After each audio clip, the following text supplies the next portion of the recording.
바쁘게 움직이는 현대인의 도시 생활. 그 속에서 올바른 풍수의 길을 찾아보자. 정동근 생활풍수연구가, 태웅 디자인 대표, 한국실내건축가협회 정혜원, 생기가 샘솟는 집의 저자.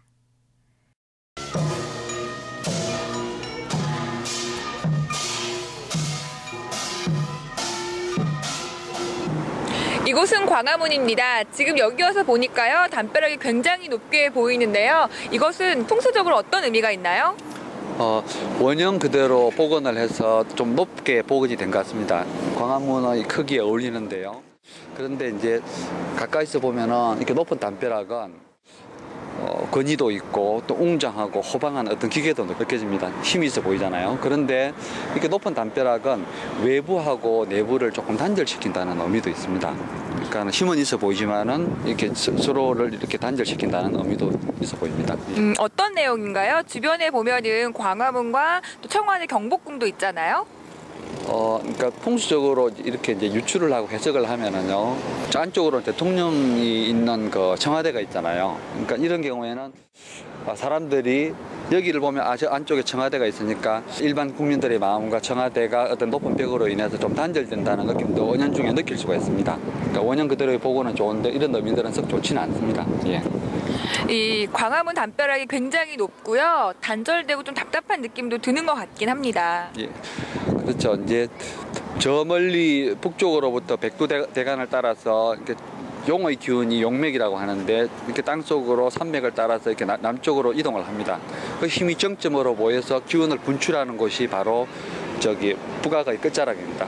근데 이 끝자락의 어떤 지점과 이곳이 이런 국민들이 있는 곳과 소통이 되는 부분, 이 부분인데, 담벼락도 높고 문은 이제 고작 3개니까는 물론 이제 문의 크기라든지 형태 같은 것들은 뭐 옛날 그대로겠지만은 이런 경우에는 뭔가 좀 소통이 원활하지 않다라는 느낌이 들 수도 있습니다. 근데 한편으로는 또 주변이 이렇게 도로가 좁지 않고 인색하다는 느낌이 들지 않기 때문에 약간은 이제 이게 이제 어느 정도 조절은 되지만은 대체적으로 주변과 안이 소통이 잘 되는 느낌이 들도록 담벼락을 좀 현대적으로 융통성 있게 낮게 쓰면 좋지 않았을까 하는 생각도 듭니다. 예. Okay, I think this upper side is very nice, structured, and the painting is very nice. And the walls are a little bit, let's say, not very nice. They are not too structured. Just flat, yes, and not too. The design is not on the walls. Yeah, the same design is not on the walls, you know, and it makes a little bit boring. Yeah. So, but when you look through the gates, yeah, then it's a very nice sight, with the mountains on the background. Yes. So, in general, it's a very nice building. It's a very nice building. Only the walls are a little bit grey. Yes. Grey and boring. Not too much art, yeah, in it. But it's it's very. I like it. It's the culture of Korea, of course. So we have to respect that, of course. Yes. Yeah. 풍수에서는 바람이 중요하며 기의 원활한 저장과 흐름에 관계하기 때문이다. 대개 바람이 사람이나 건물에 부딪히면 그 즉시 사람이나 건물을 감싸 안아주고는 뒤도 안 돌아보고 빠져나가야 좋다. 반면에 좌우측 날개 바깥을 타고 안으로 들어온 후 나중에 빠져나가는 바람은 장풍의 의미와는 다르게 명쾌하게 끝나지 않은 항상 여운이 남을 어떠한 여주를 주는 것이므로 좋은 의미가 아니다. 청와대는 전통 한옥의 디귿자형 평면을 가지고 있기에 북악산에 등을 기대면서 앞마당에는 바람의 잔상이 조금씩은 남는 구조이다. 광화문의 높은 담벼락과 청와대의 이런 평면 구조는 여러 가지 의미로 생각해볼 여지가 있다. 예를 들어 등 뒤로 찬바람이 매섭게 몰아쳐도 앞쪽에는 햇살이 따사롭고 따뜻한 온기가 머물지만 좌우측의 날개에 바람의 흔적이 많이 남으면 고민이 생기고 뒤끝이 좋지 않을 수 있다. 특히 센 바람이 몰아치는 고층 건물이라면 이 부근에서 회오리까지 만들어진다. 유념해야 할 부분이다. 도시의 환경을 개선할 때 풍수를 적절히 이용을 한다면 여러 가지 편안함과 어떤 융통성을 발휘할 수가 있습니다. 어떤 과거의 형식에 얽매여서 담벼락을 저렇게 높게 하는 것보다는 융통성 있게 담벼락을 좀 낮게 한다면 다가가기도 쉽고 그 다음에 멀리서 보는 사람들도 훨씬 편하게 이곳으로 접근할 수가 있습니다. 그러니까 이런 점이야말로 어떤 현대의 어떤 그 도시 풍수에서 우리가 꼭 유념을 해야 될 부분이라고 생각을 합니다. 지금 어디로 가고 계시는 건가요? 지금은 그 종로 3가 피카디리 극장 쪽으로 가고 있습니다. 이곳에서는 어떠한 풍수 내용을 설명해 주실 건가요? 도시의 풍수에서는 주변 환경과 사람과의 조화를 아주 이제 중요하게 봅니다. 중요하게 보는데 어떤 주변의 생김새에 따라서 사람의 어떤 습성과 그 다음에 행동들이 달라지고 이것이 곧 이제 어떤 경제적인 이익이라든지 이런 것하고 연관이 있기 때문에 이런 것들을 설명할 수 있는 아주 좋은 사례가 여기 있습니다. 볼까 합니다. 그런 내용들을. 이곳은 종로 3가 피카디리 극장 부근인데요. 이곳에서 어떤 풍수 내용을 설명해 주실 건가요? 이제 저 부근이 매표소입니다. 물론 지하에 따로 매표소가 있겠지만은 그래서 보면은 이제 매표소에 보면은 이렇게 이제 선들이 마주쳐가지고 하나의 뿔이 만들어지는데 이제 풍수에서는 이렇게 이제 선과 선이 만나는 지점에서 형성되는 어떤 선이 화살로도 비유됩니다. 그래서 숨겨져 있는 화살, 시크릿 에로라고 합니다. 이런 것들은 주변에 있는 사람들을 날카롭게 공격하는 행동으로도 볼 수 있어요. 그러니까 옛날 어른들이 이제 밥상에 모로 앉지 마라라고 하는 의미도 같은 의미로 볼 수 있어요. 왠지 불편하고 어색한 기분이 들면 주변을 살펴보아라. 뭔가 날카로운 모서리가 나를 응시하고 있지는 않은가라는 말도 있습니다. 그래서 이제 도시에서는 도시의 생활 풍수에서는 이렇게 주변 건물에서 생기는 모서리들도 상당히 중요한 풍수적 요소로 볼 수가 있습니다. 그래서 일단 모서리가 있는 부분들은 썩 좋지 않고요. 네. 그 다음에 매표소 부근의 바닥이 이렇게 조금 기울어져 있습니다. 바닥이 평평하지 않으면 안정적인 발전을 하지 못한다. 신뢰감이 없다라는 말이 있습니다. 그래서 이제 매표소 부근의 바닥이 이렇게 좀 평평하고 그 다음에 저런 모서리가 없었다면 좀 더 많은 손님이 올 수 있는 어떤 계기가 될 수도 있습니다. 침실은 부부간의 금술, 건강, 정서적 안정을 상징하는데 특히 주상복합의 높은 아파트들 중에는 안방에 이런 기둥이 툭 튀어나온 데가 많으므로 주의할 필요가 있다. 이 그림처럼 툭 튀어나온 냉장고나 주방 가구는 식탁에 앉는 사람들을 불편하게 만들기도 한다. 식탁과 주방은 가족의 부유함과 화목을 상징하므로 만약 식탁에 앉기가 불편하다면 가족이 화목하지 않고 건강이 나빠지고 또 빈곤하게 될 가능성이 높다. 그렇다면 백화점 명품 매장에서의 이러한 경우는 어떤가? 점원이 입구 바로 앞에 서서 손님을 기다리고 있으며 점원의 경직된 기가 지나치게 확장되므로 손님이 쉽게 매장 안으로 들어오지 못하고 있다. 점원은 들어오는 손님에게 최선을 다해야지라고 생각하겠지만 그는 손님을 환영하는 것이 아니라 들어오려는 손님을 오히려 공격하고 불편하게 만드는 바로 그런 상황인 것이다. 이것도 바로 모서리의 화살에 해당하므로 유능한 직원이라면 바깥의 동정은 살피되 다른 일들을 하면서 자신의 영역은 줄여줘야 할 것이다.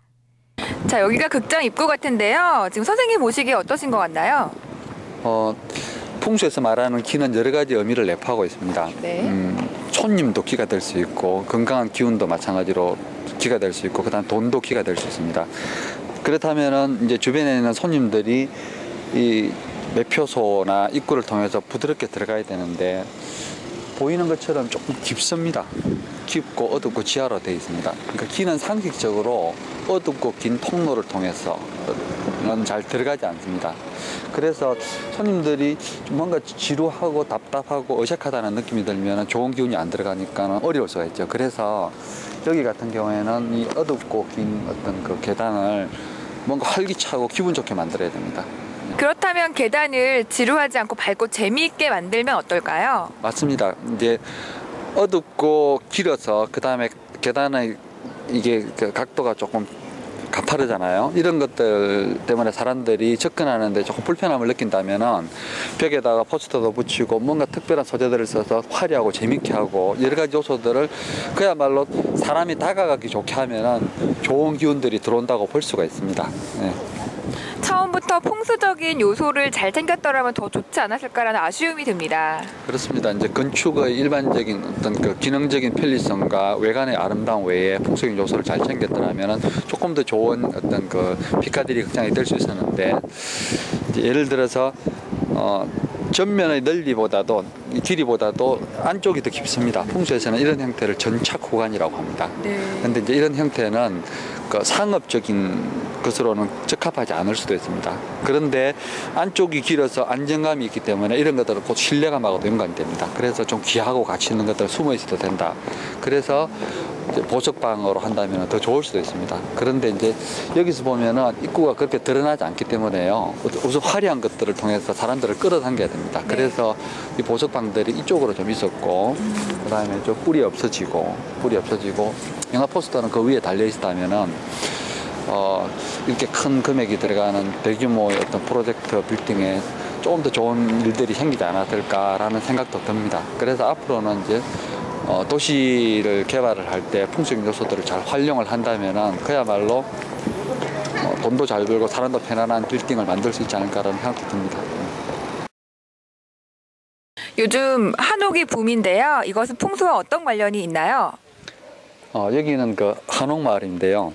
보면은 이제 주변의 도로도 좀 좁고, 그 다음에 여러 가지가 현대의 도시의 어떤 쾌적한 환경하고는 좀 다릅니다. 좀 불편할 수도 있습니다. 그런데 어떤 자연과 소통하는 어떤 자연스러운 기운을 잘 느끼기 좋은 형태가 한옥의 고유의 형태로 볼 수가 있습니다. 이런 곳에서 이렇게 충분하게 햇볕도 받고, 그 다음에 바람도 잘 통하고, 그 다음에 그야말로 자연과 잘 소통하는 삶이 기능적으로는 좀 불편하더라도 우리가 원하는 어떤 그 현대 풍수에서 원하는 어떤 그 조화를 만들어 간다는 측면에서 보면은 참 바람직하지 않나 하는 생각도 듭니다. 아주 자연스러운 주거 공간의 느낌이 드는 곳인데요. 풍수에서는 기라는 게 어떤 의미인가요? 기라는 말을 국어사전에 찾아보면은 생명의 숨결, 에너지, 기운의 원천이라는 말도 나오는데요. 그 마지막에 보면은 이런 풀이가 있는 사전도 있습니다. 막연한 느낌. 어떤 특별한 장소나 공간이나 아니면 특별한 사람에게도 막연하게 뭔가 어떤 그 느낌이 감지되는 경우가 있습니다. 이것을 기로도 볼 수가 있습니다. 왠지 편안하고, 왠지 따뜻한 느낌이 들고, 왠지 나랑 잘 어울릴 것 같은 느낌. 그래서 이제 이런 느낌들을 이제 기로도 정의되는데, 그러니까 이제 이런 기운들은, 이런 기를 감지하는 능력은 여자들이 더 잘 느낍니다. 한 30대 후반 정도 되면은 이제 특별한 장소라든지 특별한 사람에게서 뭔가 이제 구체적이지는 못하지만 막연한 느낌을 느끼는데, 이 느낌들의 어떤 정체를 잘 찾아가면은 어떤 여러 가지들을 알 수가 있습니다. 이것을 기로 볼 수도 있습니다. 풍수는 조화를 느끼고 창조하는 거라고 하는데요. 맞습니다. 풍수는 이제 그 균형을 통해서 조화를 만들어 나간다. 그래서 이제 역설적으로는 균형이 꼭 맞는 것이 좋지는 않습니다. 왜냐하면 균형이 맞고 이렇게 이제 뭐가 풍족하다고 생각되면 사람은 변화하지 않거든요. 뭔가 변화를 해야 되고 또 나쁜 것을 이제 개선하려는 노력을 해야 되는데, 이제 이런 과정에서 뭔가를 또 창조하고 편안하게 만들어 나가는 것이 오늘날 우리가 보는 어떤 그 현대적인 도시 풍수에서의 바른 어떤 기라든지 풍수의 정의로 볼 수가 있습니다. 그러면 어떤 방법이 좋을까요? 기를 이용해서, 그러니까 자기의 어떤 직관력과 자연스러운 어떤 느낌을 이용해서 자신과 주변과의 어떤 조화를 만들어서 그야말로 쾌적하고 편안한 환경을 만들어가는 것이 오늘날 우리가 생각하는 어떤 바른 풍수의 기법으로 보면 됩니다. 그러니까 풍수를 어떤 방이라든지 어려운 이론으로만 생각하지 말고 주변과 자신을 조화롭게 만들어서 쾌적한 환경을 만들어 나가는 것이 풍수다. 이렇게 생각하면은 풍수는 그렇게 어렵지 않습니다. 이곳은 한남동 언덕길입니다. 주변에 굉장히 좋고 으리으리한 집들이 많은데요. 이곳의 풍수적인 이야기는 어떻게 될까요? 재미난 이야기들을 많이 할 수가 있습니다. 네. 그러니까 언덕길이지만은 그렇게 가파르지도 않고요. 그 다음에 이제 앞은 뚫려 있고 뒤는 남산이 든든하게 받치고 있고, 구기동이나 저기 그 구기도 같은 경우에는 조금 틀에 갇혀져 있고 앞이 산이 막혀 있기 때문에 좀 답답하다는 느낌이 드는데 여기는 좀 호방합니다. 호방하고 그다음에 성북동처럼 또 너무 또 오래되었다는 느낌이 들지는 않아요. 그러니까 길이 대체적으로 낮은 쪽으로 이렇게 경사가 돼 있지만 또 중간중간 이렇게 또 평평한 도로, 평평한 지점이 있으니까 그야말로 좋은 기운이 모이는 땅이다. 그래서 아마 부자들이 많이 모여 사나 봐요. 그런데 이제 한결같이 우리나라의 부촌들은 이렇게 이제 담벼락이 높습니다. 어떤 의미로 봐야 될지 모르겠는데 대체적으로 단절하지 않고 교류하지 않고 좀 단절됐다는 느낌도 듭니다. 이런 것들은 썩 좋은 의미는 아닙니다. 선생님, 이곳이 굉장히 좋긴 한데요. 누구나 다 이런 곳에 살 수 있는 건 아니잖아요. 보통 사람들은 어떻게 하면 좋을까요? 풍수와 운명의 관계를 좀 논해봐야 됩니다. 갖고 싶지만은 다 가질 수는 없잖아요. 그러니까 아무리 또 부자라고 하더라도 또 평생을 같은 지역에서 이렇게 상승되게 살아갈 수는 없습니다. 고정불변하지 않고 항상 변하는 것이 풍수인데, 그리고 사람의 운명이라고 볼 수가 있는데, 사람은 태어난 환경에서 최선을 다해야 됩니다. 그러니까 풍수는 주변 환경을 개선해서 건강도 얻고 복도 얻는 것이기 때문에 자기가 주변 환경을 좀 적극적으로 개척을 해서 자기가 타고나지 않은 것들에 대한 것들도 얻으려는 노력을 적극적으로 해야 됩니다. 그리고 또 한편으로 보면은 사람의 운명을 규정짓는 요소들이 있는데 말 그대로 어떤 사주라든지 또 관상이라든지 말하는 어떤 그 태도라든지 여러 가지를 보면 알 수가 있습니다. 이런 것들을 통해서 그 사람이 어떠한 삶을 살 것이다 라고 하는 것들을 찾을 수 있는데, 풍수는 어떤 역할을 하냐면은 선천적으로 주어진 것 외에 자기가 적극적으로 노력을 해서 내가 찾을 것이다 라고 하는 것들에 대한 의미가 더 강합니다. 그러니까 좋지 않은 환경들을 개선해서 보다 더 나은 것을 가진다면은 자기가 자기의 역할을 다하면서 더 많은 것들을 할 수 있지 않을까라는 생각도 듭니다. 네. 이렇게 좋은 집에 사는 게 소원일 사람들이 굉장히 많을 텐데요. 그러려면 어떻게 하는 게 좋을까요? 우선적으로 이제 사람은 자신의 역할이 있습니다. 위치라고도 볼 수 있고 운명적인 한계라도 볼 수가 있는데, 누구나 다 부자가 될 수 없잖아요. 또 100m 달리기 시키면 누구는 1등을 해야 되고 누구는 꼴찌를 해야 되는데, 우선 그 역할 자체에 대해서는 좀 알아야 됩니다. 그 외에 자신이 처해져 있는 어떤 환경을 또 적극적으로 개선을 하면은, 선천적으로 주어진 기운 외에 환경을 적극적으로 개선을 하면은 더 많은 것을 얻을 수가 있습니다. 근데 한편으로 또 우리가 간과하지 말아야 될 것들이, 부자라고 해서 꼭 행복하지 않습니다. 그러니까 누구든지 고민도 있고 하니까, 그러니까 처해진 상황에서 여러 가지를 얻기 위해서 노력을 하는데, 다른 모든 요소들은 어떤 그 한계사항이라는 것이 있지만은 풍수는 자신의 의지가 있습니다. 내가 노력해서 좋은 환경을 찾겠다. 그 다음에 그 좋은 환경을 통해서 내 운명을 스스로 개선하겠다라고 하는 긍정적인 측면이 있습니다. 풍수가 미신이라는 오명 속에서도 오늘날까지 건재한 이유는 뭐냐면은 풍수를 통해서 사람들이 행복을 얻을 수 있다고 믿기 때문입니다. 그러니까 이제 그런 부분에 대해서는 많이 이성적으로 유념을 해야 되고요. 그 다음에 이제 이런 좋은 집들도 단순하게 돈이 많거나 또 어떤 그 자기의 바람이 있다고 또 꼭 그대로 되지는 않습니다. 땅이 사람을 찾는 경우도 있습니다. 인연이 있어야 되고, 여기에서 또 좀 더 유출하면은 조상의 언덕을 통해서 또 이루어진다. 그리고 또 귀한 것을 얻기 위해서는 보다 더 많은 노력도 해야 된다. 그러니까 이런 것들을 포괄적으로 아울러서 주변 환경과 사람과의 조화를 깨하는 것이 오늘날 의미에서 맞는 생활풍수로 보면 됩니다. 네, 선생님 지금 어떤 곳으로 가고 있나요? 반포대교를 지나서 대검찰청으로 가고 있습니다. 대검찰청으로 가고 있는 특별한 이유가 있나요? 국가의 권력을 가지고 있는 권력기관이 있는 건물을 보면은요, 그 건물의 형태라든지 주변의 생김새를 보면은 또 다른 기관들, 다른 국가의 기관들이라든지 이런 곳들과 가진 어떤 연관성, 영향력까지도 어느 정도는 또 알아낼 수가 있습니다. 그래서 이런 내용들을 잘 연구를 하면은 또 나가야 될 길이라든지 뭔가 또 풍수의 지혜를 얻을 수도 있습니다. 그래서 이제 가고 있습니다. 대검찰청 부근입니다. 선생님, 이곳의 공간 구성과 관련해서 어떤 풍수적 제안을 해주실 수 있을까요? 대검찰청이 가지고 있는 어떤 건물의 형태라든지 주변의 상황을 잘 생각을 하면은 검찰과 이제 다른 어떤 권력기관이라든지 어떤 정치권과 영향력까지도 풍수적으로 찾아낼 수가 있습니다. 풍수적으로 참 재밌는 내용들인데요.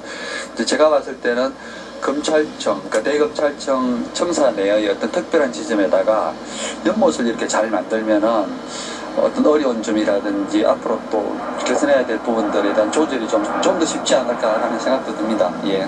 연못을 말씀하셨는데요. 조금 더 구체적으로 이유를 설명해 주세요. 검찰은 어떤 그 날카로운 검의 속성을 지닙니다.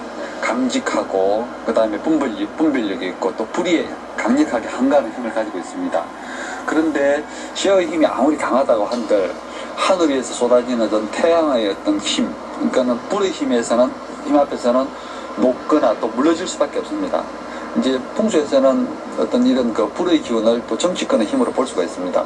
그렇다면은 청사 내에다가 연못을 잘 만들면은 이 물의 기운이 하늘에서 쏟아지는 어떤 태양의 기운들을 조금 잘 조절할 수가 있습니다. 그래서 이제 연못이 필요하다고 봅니다. 예.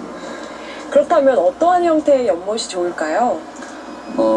검찰의 어떤 그 속성은 청렴하고 또 이제 어떤 유혹에 흔들리지 말아야 됩니다. 그렇다면은 연못에 이제 물고기가 사는데 물고기가 화려한 비단잉이라든지 이런 것들은 좋지 않습니다.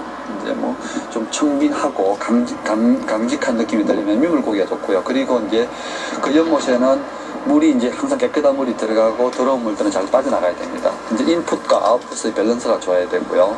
아마 그 지점은 검찰청의 왼쪽 부분이 이제 좋을 듯합니다. 연못에 이렇게 많은 의미가 있는 것 같은데요. 더 특별한 의미가 있나요? 그러니까 이제 검찰의 대검찰청의 건물의 형태를 보면은 이제 사각의 어떤 그 네모나고 아주 반듯합니다. 마치 이제 강직한 어떤 칼의 기운이 서 있는 같은 느낌이 드는데 이제 이런 속성들은 분별력도 있고 어기롭기도 하지만은 또 상대방을 또 아프게도 합니다. 그런데 이제 물의 기운들은 이렇게 이제 너무 강직하고 아프게도 하는 어떤 쇠의 어떤 속성들을 약간 부드럽게 순환시켜주기도 합니다. 그래서 연못을 잘 만들면 뭐 정치권의 영향력도 좀 줄이고 그 다음에 너무 날카롭고 융통성이 없어서 생기는 어려운 문제들도 좀 해결할 수 있지 않을까 하는 생각도 듭니다. 네, 혹시 덧붙여서 하실 말씀 있으신가요? 항상 기가 들어가는 통로는 입구입니다. 전체적인 건물의 형태를 봤을 때는 대검찰청의 그 입구는 얼굴은 남쪽의 이제 저쪽 부분이지만은 바깥에서 도로를 타고 들어갈 때 입구는 마주 보이는 저기 게이트 부근에 있는 기둥이 서 있는 저 부분입니다. 그런데 그 대문하고 건물의 입구가 조금 가깝고 가파르게 되어 있습니다. 어떻게 보면 좀 융통성이 없고 인색하다, 여유롭지 못하다라는 의미도 있습니다. 그래서 이런 부분들에 대한 것들을 풍수적으로 잘 교정을 한다면 보다 더 여유롭고 좀 더 자신감이 넘치는 검찰이 될 수도 있습니다. 풍수가 좋다는 말은 왠지 편안하다, 또 환영받는 느낌이 든다, 아늑하다 이런 뜻입니다. 공간 배치를 잘 하거나 구조를 잘 만들면 이렇게 되기도 하고요. 또 눈에 보이지 않는 특별한 요소들을 활용해서 부족한 것을 채워서 균형을 잡으면 이렇게 되기도 합니다. 사람의 사주를 보면은 사람의 사주라 하면은 눈에 보이지 않는 요소를 말합니다. 사주를 보면은 천간과 지지에 8개의 글자가 있는데 이것을 이제 흔히들 사주팔자라고 합니다. 이 8개의 글자가 각각이 오행의 기운을 가지고 있습니다. 때문에 어떤 기운은 또 많고 어떤 기운은 부족해서 사람은 특별한 성향을 지니게 됩니다. 그렇다면은 부족한 기운을 채워서 균형을 잡으면 조화가 만들어지는데 이 부족한 기운을 채우는 방법은 여러 가지가 있습니다. 간편하게 주변에 흔히 볼 수 있는 그림을 이용하는 방법도 있고 그 다음에 여러 가지 용품들을 사용하는 방법들도 있습니다. 지금은 그림을 사용해서 부족한 오행의 기운을 채워주는 방법을 찾아보도록 하겠습니다. 불의 기운이 부족하면 이런 그림을 걸면 어떨까? 방에 들어와서 이 그림을 보면 불의 온기와 사람들의 웃는 얼굴로부터 따스한 기운을 느끼게 될 것이다. 사주에 화기가 부족한 아이의 방, 또는 가족은 적지만 건평은 넓어서 썰렁한 집의 거실에 걸어도 좋을 듯하다. 이것은 물의 그림이다. 대개 물은 천천히 흘러도 너무 빨리 흘러도 또 한 곳에 고여 있어도 좋지 않다. 사주에 물의 기운이 부족한 사람은 담이 작고 활동성이 작아서 늘 집안에만 갇혀서 지내기 쉽다. 물이 너무 빨리 흘러서 강바닥에 큰 자갈만 있으면 좋은 기운이 빨리 빠져나가는 척박한 땅의 모습이다. 반면에 물이 천천히 감아돌고 바닥에는 금빛 모래가 있는 땅의 주변이 바로 명당인데, 한강의 경우에도 광진구의 워커힐 아파트, 압구정동, 동부 이천동이 이렇다. 양평이나 홍천의 전원주택단지에서도 빼놓을 수 없는 것이 주변의 산, 강, 개천, 즉 배산 임수의 지형이다. 줄기와 꽃이 가득 차 있는 그림이다. 빨간 꽃망울이 온통 생기를 뿜어낸다. 초록의 줄기는 목 기운을 상징하고 꽃봉오리는 화 기운을 상징한다. 일의 마무리를 제대로 짓지 못하거나 자기 감정을 제대로 표현하지 못하는 아이의 방에 이런 그림을 걸면 좋다. 해바라기 그림을 실내 어둡고 구석진 자리에 걸고 스탠드를 같이 켜면 실내의 탁한 길을 순환시킬 수 있다. 또 현관 부근에 걸면 외부에서 침범하는 나쁜 기운을 막을 수 있다. 가족들이 침울하거나 쓸데없는 고민이 많이 생길 때 걸어도 좋을 것이다. 한편 해가 지는 석양의 그림이나 낙엽이 뒹구는 쓸쓸한 거리의 그림을 식탁 위에 걸어둔다면 어떨까? 그것도 비싸고 예술적 가치가 있는 그림을. 식탁이 가지는 가족의 화목과 건강, 재물의 의미는 여지없이 깨져버리게 될 것이다. 식탁 위에 찬바람이 불고 낙엽이 뒹굴면 참으로 쓸쓸한 식사가 아니겠는가. 그래서 풍수에서 요구하는 그림은 보기 좋고 기분 좋은 뭔가 채워지는 따스한 이런 느낌의 그림이다. 뛰어난 예술가가 그린 그림이라면 금상첨화다. 자, 어떻습니까? 간편하게 그림을 이용해서 오행의 부족한 기운을 채워주면 균형이 만들어지고 또 조화가 만들어집니다. 그런데 그림을 그릴 때는 여러 가지 풍수적으로 고려해야 될 사항들이 있습니다. 우리나라 풍수에서는 방의 중심에서 나침반의 방위를 따져가지고 8방의 자리를 정하는데, 서양 풍수에서는 기가 들어오는 출입문을 기준으로 해서 출입문 있는 벽을 기준으로 해서 8개를 나누기도 합니다. 때문에 동일한 공간을 두고 8개를 나누는 방법이 서양 풍수나 우리나라에서는 판이하게 다르기도 합니다. 동일한 공간이 전혀 다른 의미가 되기도 합니다. 그래서 방위를 따지는 이런 배치법이라든지 어떤 용품을 두는 것들은 그렇게 적합하지는 않습니다. 그림을 그는 것도 효율적인 방법이 있습니다.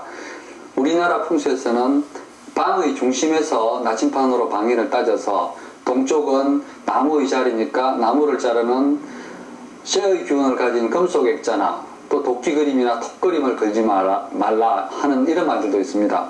그런데 그럴 필요는 없습니다. 오늘날의 풍수가 주변과의 조화를 따지는 것이 그 첫 번째 덕목이기 때문에 보고 기분이 좋으면 됩니다.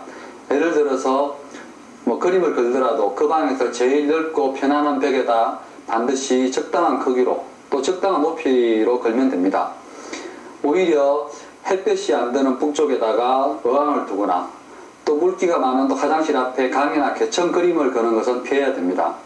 바로 이런 것이 조화의 풍수입니다. 조화를 무시하고 특정 방에 떠오르지 않는 그림을 그는 것은 오히려 생기를 해치는 아주 어리석은 일이 될 수가 있습니다. 간단하게 그림이나 오행을 상징하는 소품을 통해 좋은 풍수를 만들어 나갈 수 있습니다. 풍수는 균형을 통해서 조화를 만들어 나가는 것입니다. 균형을 만드는 수단은 사물의 형태, 배치, 색상 등 다양합니다. 그런데 이런 것들을 통해서 균형을 만들고 조화를 만들었다고 하더라도 또 그것은 그렇게 바람직하지 않을 수가 있습니다. 사람은 만족하지만 현실에 안주하고 발전하지 않습니다. 두 가지 측면이 있습니다. 끊임없이 만들어 나가지만은 완벽을 추구하지만은 완벽에 이르기도 힘들고 또 완벽은 그렇게 바람직한 상황도 아닙니다. 그렇지만은 인간의 행복은 무언가 끊임없이 변화하고 노력하는 것에서도 찾을 수가 있습니다. 변화하고 노력하는 어떤 시도들을 가장 이성적이고 효율적으로 할 수 있는 방법이 바로 풍수입니다. 풍수를 통해서 끊임없이 주변의 환경을 개선하고 도전하는 노력을 하시기 바랍니다.